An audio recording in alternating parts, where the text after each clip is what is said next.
I'm a baby boomer. Our parents were raised to get married, have families, and have blue collar jobs. They wanted so much more for their children that they raised us go to college, get that degree, and make that money so you don't have to work hard like us. So that's where the split came in getting married at a younger age. You also said teach them young to be a wife. Do you know the first thing a girl gets right out the womb? A baby doll. She's taught to be a mother, which translates to, well, you got to be a wife first. We know that doesn't happen. But from the womb, she gets a baby doll. So from the womb, she's trained to be a nurturer, to take care of people. What do you get the first day you come home? A basketball, a football, a gun, but it's nothing that says family. So when we look at the people your age, because I'm assuming you're in your 30s, we have to look at who raised you. We have to look at the trauma that they went through. Because trust me, the late 70s to the early 90s was a traumatic behind time for humans. And as Miss Nookie said, we weren't raised to live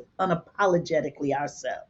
I do agree to your point that they were being taught marriage is important at a younger age. And I believe that comes to the point where they're just being taught that being a wife is more important compared to this generation, where you're taught independence, you're taught get a career, get a bag. But I think that's very detrimental when most women don't want to be the breadwinner of the household to begin with. And they don't want to contribute more than 20% to the household to begin with. So I think there's a little bit of a discrepancy there when it comes to like what we're teaching the women of this generation. I think it's all skewed a little bit. And I just, this is why I said, I think the message needs to be, and I thought I would hear this from you too, but I think the message really needs to be that, you know, we do need to put an emphasis on being a wife for the younger generation. We need to put emphasis on being a man. There are men out there who know how to be men, but there are more men out there who don't know how to be men. So you want 80 wives for maybe 5 men who actually know how to be men. I did say that men do need to make the time to sacrifice and become the man that can be the proper husband by being financially stable, being mentally stable, and